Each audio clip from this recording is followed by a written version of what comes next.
આજુબાજુમાં બહાર બધા બેઠા હોય તો અંદર બી આવો તો મજા આવે, કારણ કે અહીંયા બધાને કપાળે દખી થયું એના કરતા ગાડલા ખાલી પડ્યા. અંદર આવતારો, અંદર બહાર બેઠા છે ને બધા, અંદર આવતારો, કારણ કે ભજન તમતાર તમને નહીં અડે, વાંધો નહીં આવે, તમે તાર આવી આવો. બધા ડાયરો અંદર આવતારો. સદગુરુ ના ચરણે નમો,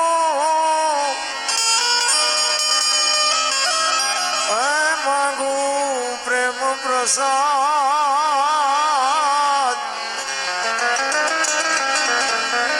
દયા કરી દીजियो.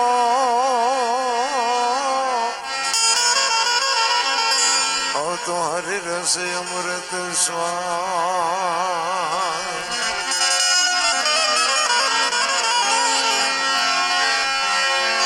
સુમરણ સે સુધ લેતા હૈ ન ભીડ પડે ગજરાજ.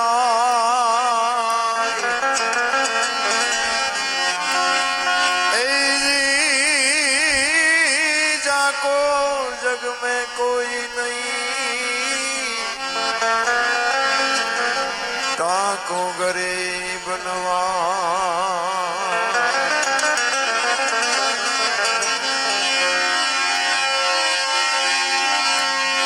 गुरु हमारा गारुड़ी,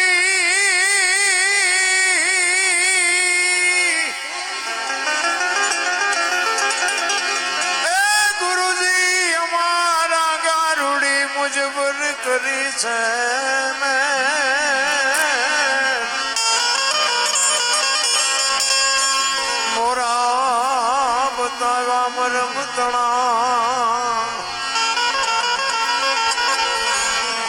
तो उतरी गया सबसे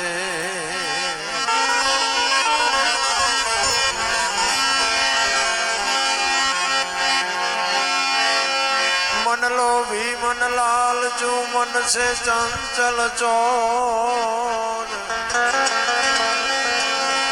मन ना भरोसे तू रहीस नहीं, तू मन से हरायो ढो. मन ना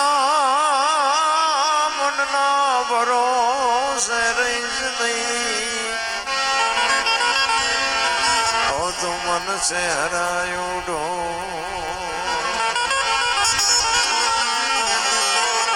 રાસકા ગામના આંગણે સરસ મજાનું ભાગવત સપ્તાહનું આયોજન કર્યું છે.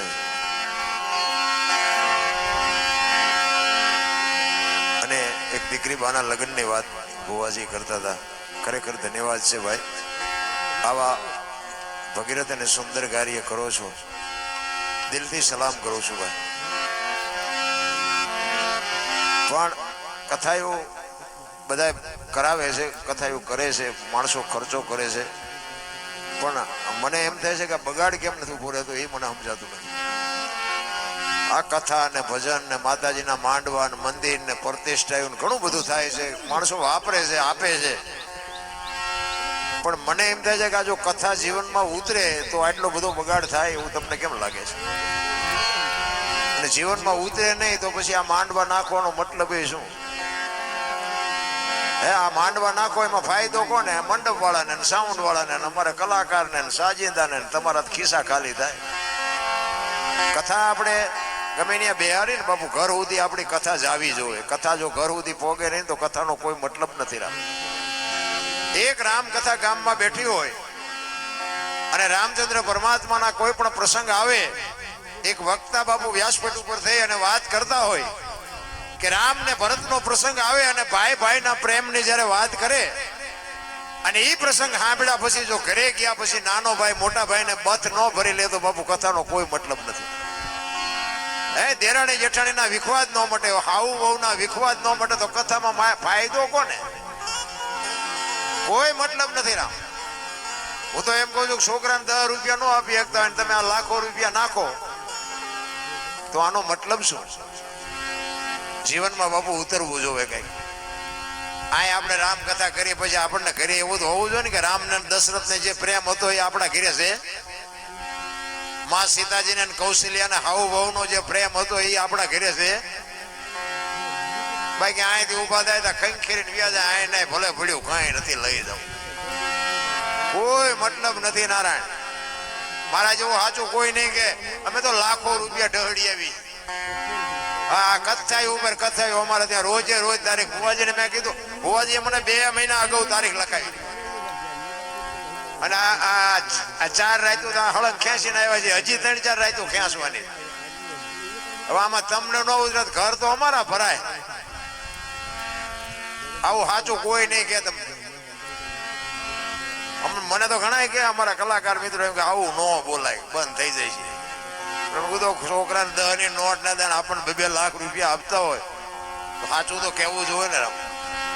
અને આ વ્યાસપીઠ છે. વ્યાસપીઠ માટે જો સાચું ન બોલી તો બાપુ અમને દોષ લાગે. વાપરો છો ને વાપરો એનો કંઈક બાપુ જીવનમાં આપણને કંઈક એનું ફળ મળવું જોઈએ. કોઈ મતલબ નથી રામ. અમારે તો મજા મજા જ છે. અમારે કઈ દક નથી. 2 કલાક આ હિલોળા મારીને હમણાં વ્યાજ ડટા લઈ. હા બાપુ હા મારા જેવી કોઈ વાત નહીં કરે તમને. કોઈ બાપુ લાખો રૂપિયા કઈ જાળવે નથી. કોઈ ખંખેરીને અમને દઈ દે. એ લાખો રૂપિયાનું વળતર ન મળે તો બાપુ શું મતલબ છે આનો? કોઈ મતલબ નથી રામ. મહાપુરુષોએ બાપુ તમને મને ઘણી બધી શાન કરી છે. એના ભજન ના પ્રોગ્રામ રાખે પણ ભજન સમજાય નહીં. એની માટે સદગુરુ જોવે. સદગુરુ વિના બાબુ આ તમને આની હાન બાન ન મળે. કોઈ કહેતું એના બુદ્ધિનો વિજ્ઞાનનો વિષય જ નથી. આ બુદ્ધિથી ન સમજાય. ભણતરનો સમય છે. ભણતર એજ્યુકેટર છે 100%ની વાત. પણ ભણવામાં કોઈ આ શીખડાવતું નથી. હું એક વાણીની તમને વાત કરું કે એક વાણી એવું કે છે પેલા મેં જન્મા પછી જન્મા બડા ભાઈ ધામધૂમથી મારા બાપા જન્મા પછી જન્મી મારી માં. વહા ભાંગી નાખે કે નહીં કો? પેલા હું જન્મ્યો પછી મારા મોટા ભાઈ જન્મ્યા પછી મારા બાપા જન્મ્યા પછી મારી માં જન્મી. આવું હોય? હું આ વ્યાસપીઠ ઉપરથી કહું છું 100% હોય. પણ આ સમજવા માટે સદગુરુ જોવે.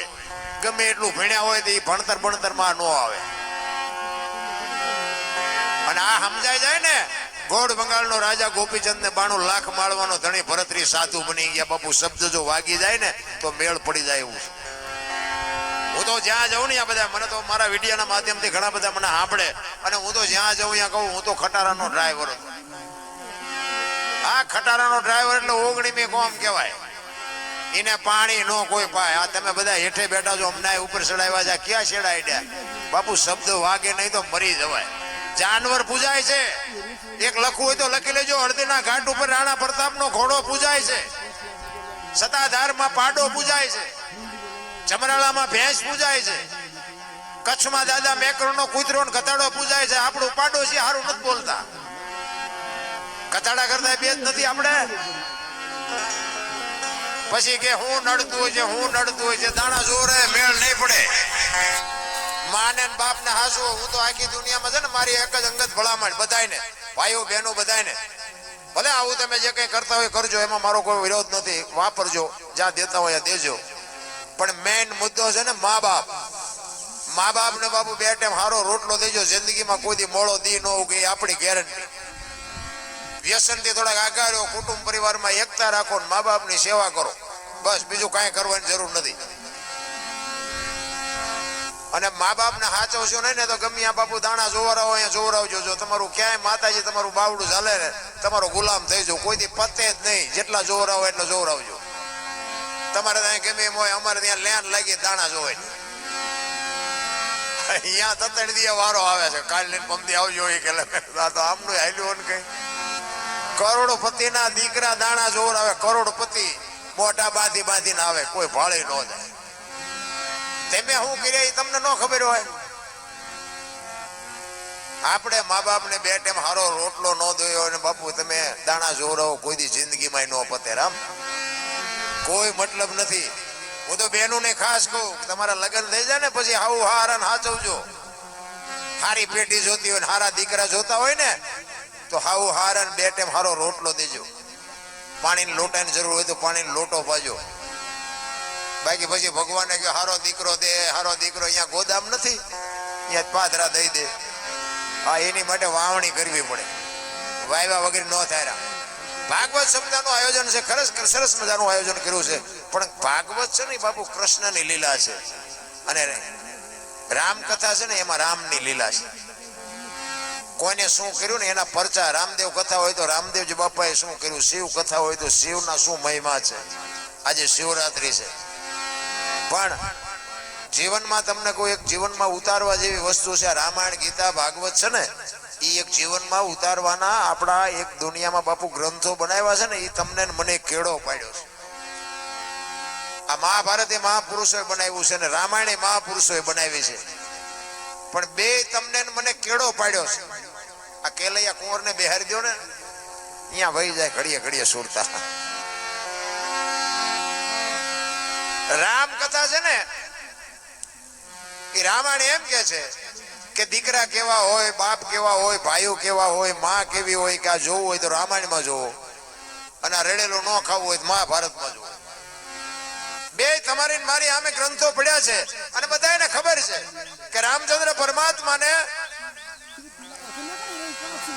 માં કઈ કીધું કે તમને 14 વર્ષનો વનવાસ અને ભરતને ગાદી. એટલે બાપુ રામચંદ્ર પરમાત્મા બોલ્યા જ નથી કે ભરતને ગાદી આપો, એનોય વાંધો નથી મને, પણ મને મેં અયોધ્યાનો શું ગુનો કર્યો છે, મને વનવાસ આપો છે, રામ નથી બોલ્યા. જો મા બાપ આપણને જે હુકમ કરે ને આપણે કરવું પડે, એમાં સવાલ જવાબ ન કરે ને એનું નામ રઘુકુળ કહેવાય, એને રામાયણ કહેવાય. અને આ મહાભારતમાં તમે જો કૃષ્ણ